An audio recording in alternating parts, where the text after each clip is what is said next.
French dip sliders are the perfect things to put on your game day table. Now with fall just around the corner also comes football season. What comes with football season? Football foods, party foods, which happens to be my favorite part of football Sunday. And I know over the years talking to you guys, I know that it's the favorite part for a lot of you as well. I show you how to make a slider of some sort just about every year over the last couple of years, a few years. Today we're gonna make a French dip slider. If you love a French dip sandwich, slow cooked roast beef, and lots of drippings and like gravy, and a baguette with provolone cheese dunked in, delicious. You love those. Let's make them party friendly. Let's make them easy, quick, delicious, and fast. So I'm gonna show you how to make this one. The first thing I'm gonna do is I'm gonna take about a tablespoon of butter. I'm gonna add that to a skillet.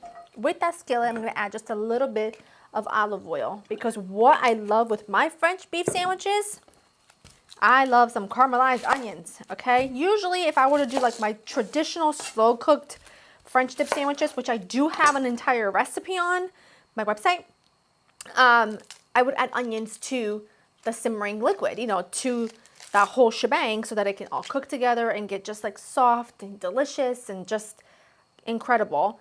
I don't have the ability to do that today because we're not slow cooking, but I still want that onion factor. So I'm gonna go ahead and take a medium yellow onion and I'm just gonna thinly slice it. I'm slicing it as thin as I can into half moons and I'm gonna add that right to my skillet. I've also got my oven preheating to 375. That right in, and I'm just gonna cook them until they cook down, develop a little bit of color. I'll show you what they look like when they're there. Onion looks great. Just gonna let that cool. I just turned the heat off. Just let it sit for a couple of minutes. Doesn't have to cool down all the way. Took about 8 minutes. You can always add just a small splash of water to get it going as well. Now take a 12 pack of Hawaiian Rolls out of the pack, just like that. Now you and I have known each other a long time. You know that one of the least strengths in the kitchen is to cut anything even. So chances are cutting this across evenly is not gonna work the best for me, but I'm gonna do my best. You just wanna kind of slice that all the way through. I'm gonna grab, maybe this isn't so bad after all. Let's see, is it even? Well, yeah, look at that. Typically one side is like super, super thin and it never works out well. I'm gonna take a little bit of yellow mustard. You don't have to. I like it. I feel like it just gives you a little tang, which feels really nice against the richness of the beef, the sweetness of the onion, mouth is watering, the sharpness of the cheese. Not much, just like a light little doodad. Come on, just a little bit, just a little bit.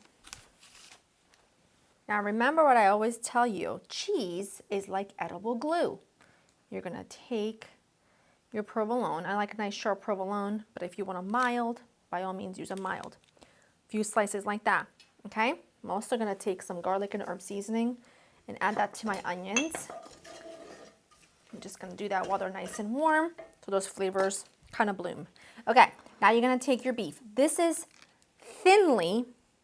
very thinly sliced roast beef that you get at your deli counter, okay? You're gonna go to your deli counter, every brand makes a roast beef, and you're gonna ask for it to be very thinly sliced. You can also ask them to shave it if you want it really fall apart tender, but the really thinly sliced, almost see-through is kind of what I dig. So that's what I go for. You need about 3/4 pound, like that. I want it to be, really abundant. Then you're gonna go ahead, take la cipolla, your onion, and you're just gonna scatter that around. I've seen people do this and adding, the canned French fried onions, the crispy French fried onions. And the reason why I don't love that is because inevitably the sort of coating on the French fried onion gets soggy in your final product, and I just don't love the texture of that. And plus, like sauteing an onion in a little bit of butter and olive oil can only lead to fantastic things. Do you know what I'm saying? Okay, then little bit more on the top of the cheese, because the cheese is gonna hold your top on. Do you know? Your top on, get it? Ha ha ha ha. Okay, take the top, flip it over. Gorgeous, gorgeous, gorgeous and beautiful. I'm gonna go ahead and make a little butter topping, super simple and easy. You're gonna take a little bit of butter, which I melted very quickly. I didn't melt all the way, but it's all good. A pinch of my garlic and herb seasoning, dash of Worcestershire, like that. A couple tablespoons of butter is all you need. You're gonna come in here and brush this evenly all over the top. Cover with some foil in a 375 oven, 15 minutes covered. Take the foil off, another 5 to 10 minutes, or until they are a beautiful golden brown color and the top is nice and crispy, the cheese is nice and melted. In the meantime, we'll make a little au jus. We'll make a little gravy situation, because these have to be dunkable, because, I mean, French dip sandwich, it's gotta be dunkable. You know what I'm saying? Let's make the au jus gravy. I am using just the standard mix of au jus. I'm going to show you the packet because I want you to know what it looks like. It looks like this, okay? Not sponsored, although call me.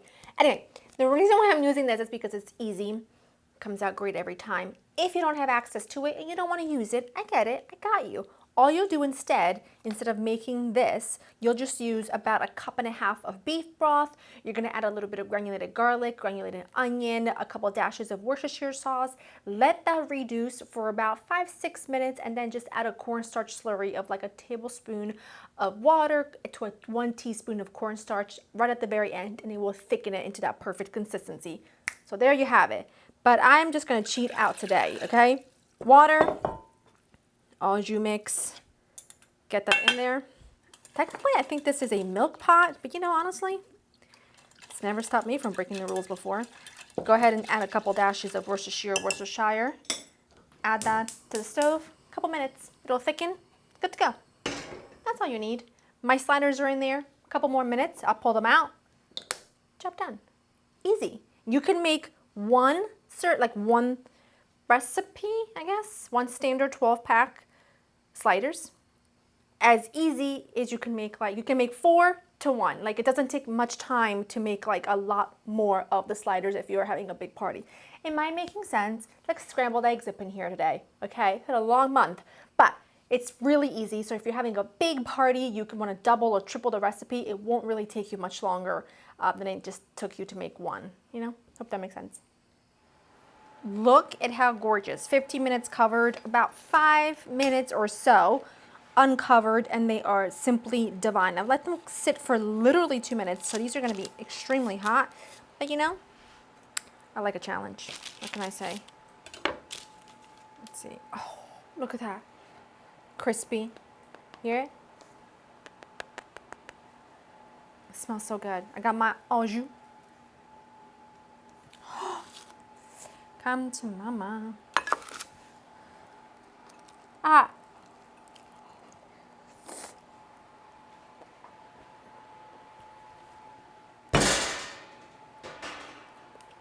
Hot. Sensational. Truly sensational. So good. Like the perfect marriage of all the things. Uh-huh.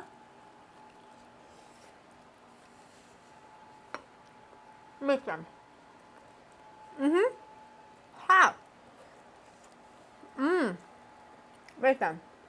Please. I know nothing about football. Can't play football. But I know a thing or two about good football foods. This is a must-have. Go to laurainthekitchen.com for the written recipe. Hope you enjoy spending time with me. I will see you in the next one. Bye-bye.